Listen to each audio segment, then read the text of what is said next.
Everyone. आज की इस वीडियो में हम पढ़ने वाले हैं क्लास 10th की पोएम द ट्रीज। इस वीडियो को देखने के बाद आपको किसी भी वीडियो को देखने की ज़रूरत नहीं पड़ेगी। इस पूरी वीडियो में हम उसकी समरी, ठीक है, उस पोएम को बहुत अच्छे से एक्सप्लेन करेंगे, तो लास्ट तक देखते रहना। तो चलो शुरू करते हैं।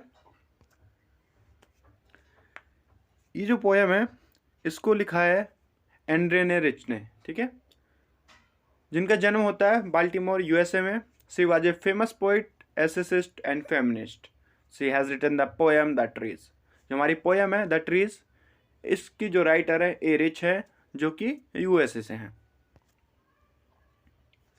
तो अब सीधा बिना टाइम वेस्ट हुए हुए अब सीधा हम चलते हैं समरी पे। As the title suggest the poem is about trees. जैसा कि हमें टाइटल से ही पता चल रहा है कि जो हमारी पोएम है, ठीक है, वो एक ट्रीज के बारे में। It expresses how human have destroyed forests and cut down trees for self purpose. और ये हमें बताता है, ठीक है, ये पोएम हमें बताती है कि किस तरीके से लोगों ने जंगलों को काट दिया, पेड़ों को काट दिया अपने सेल्फ पर्पजेस के लिए, ठीक है, अपने कामों की वजह से। Human have made trees confined to 4 walls of their houses to fulfil their needs. और लोगों ने, इंसान ने पेड़ों को एक 4 दीवारी के अंदर बंद कर दिया है, जिससे कि वो अपनी नीड्स को फुलफिल कर सके। The poetess says that the trees live in the forest, so keeping them inside the home is crime. जो हमारी पोइट है वो कहती हैं कि ट्रीज को घर में रखना एक क्राइम है, क्योंकि ट्रीज जंगल में रहना चाहिए। The poem conveys the message that everyone has a deep desire for freedom. और ये जो पोएम है ये एक मैसेज देती है कि हर किसी के अंदर एक आज़ादी की चाहत होती है। We must follow the rules of nature and should not try to overrule it. और हमें जो नेचर के रूल्स हैं उन्हें फॉलो करना चाहिए और कभी भी उन्हें ओवर रूल नहीं करना चाहिए, उनका ट्राई नहीं करना चाहिए रूल्स को ब्रेक करने के लिए। तो अब आते हैं फर्स्ट स्टैंजा पे। In the first stanza the poetess says that the forest is the actual home of trees. पहले स्टैंजा में हमारी पोएटेस कहती हैं कि जो पेड़ों का जो असली घर है वो जंगल है। So all the trees are moving into the forest.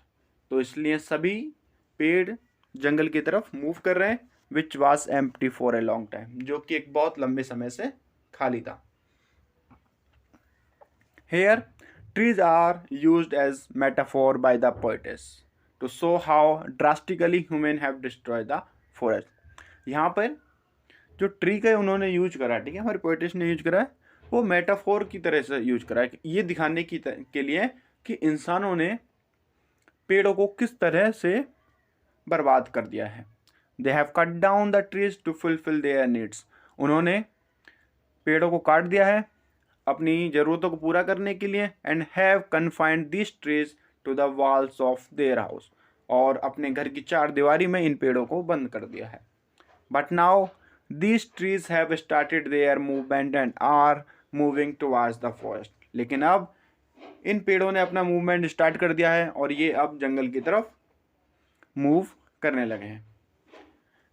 मैं आपको यहाँ पे एक बात बताता चलूँ, ये थोड़ी जो पोएम है ये थोड़ी लंबी है, तो शायद हो सकता है ये वीडियो थोड़ी सी लंबी हो जाए, लेकिन आपको एंड तक बने रहना है। अगर आप एंड तक बने रहेंगे तो उसके बाद आप एक भी क्वेश्चन ऐसा नहीं होगा इससे रिलेटेड जो आप नहीं कर पाएंगे। Since the forest was empty, no birds could sit on the branches of trees, no insects could hide in the trees। क्योंकि जंगल खाली थे तो कोई भी बर्ड ब्रांचेस में नहीं बैठ सकती थी। No insects could hide in the trees. और ना ही कोई कीड़ा, ठीक है, इंसेक्ट पेड़ों में छुप सकता था।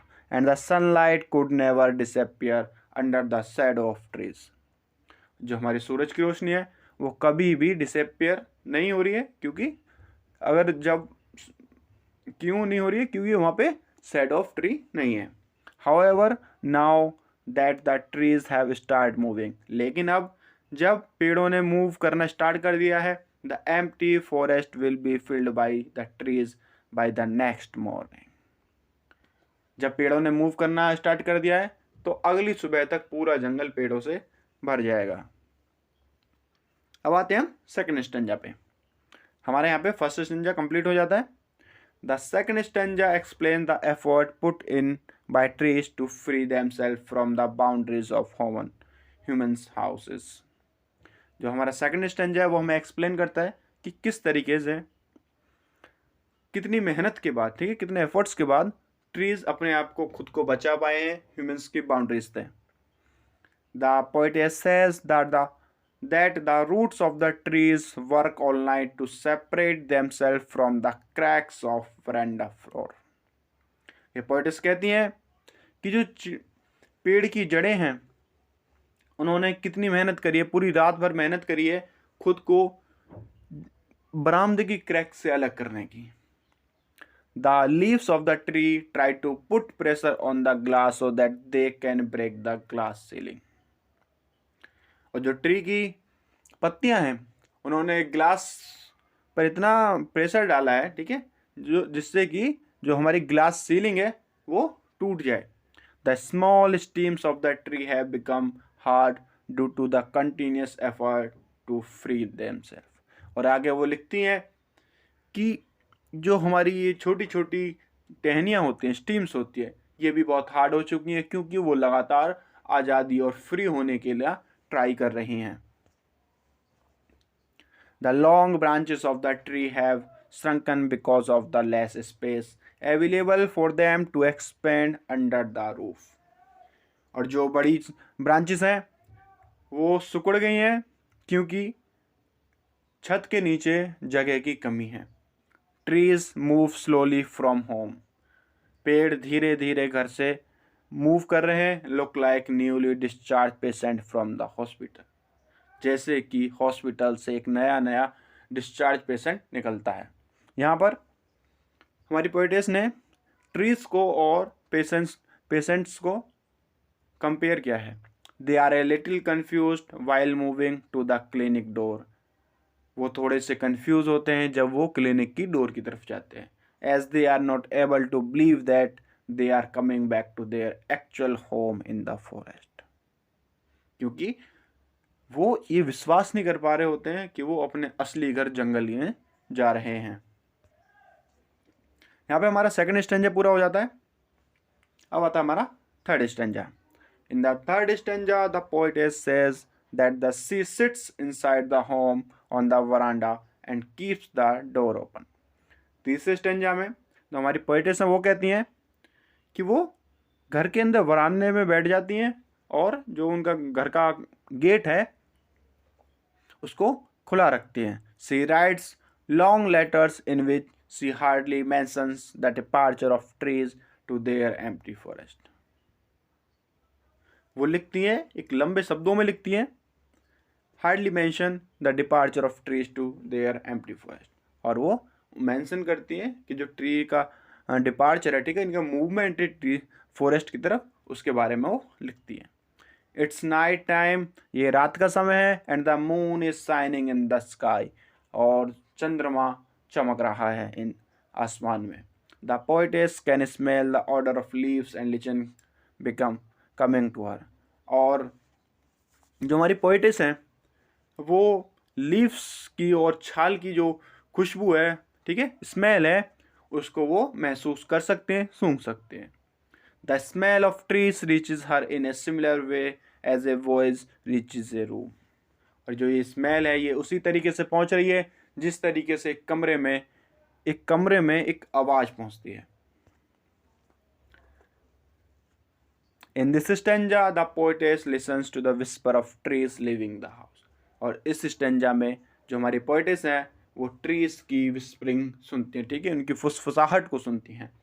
The trees reach the empty forest the next day and house become silent.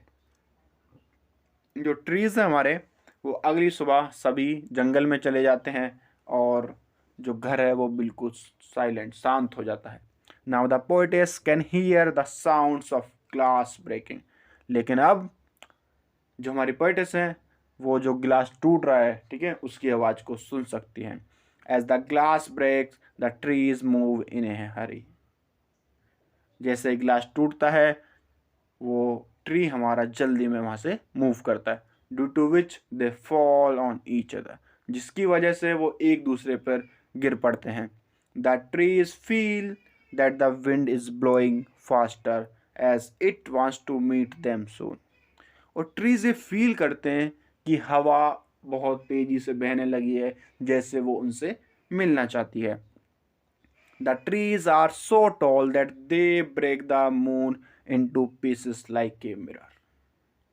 और जो पेड़ हैं वो इतने ज़्यादा लंबे हैं कि जो मून है उसको टुकड़ों में तोड़ दिया है, जैसे एक शीशे को, मिरर को टुकड़ों में तोड़ दिया जाता है।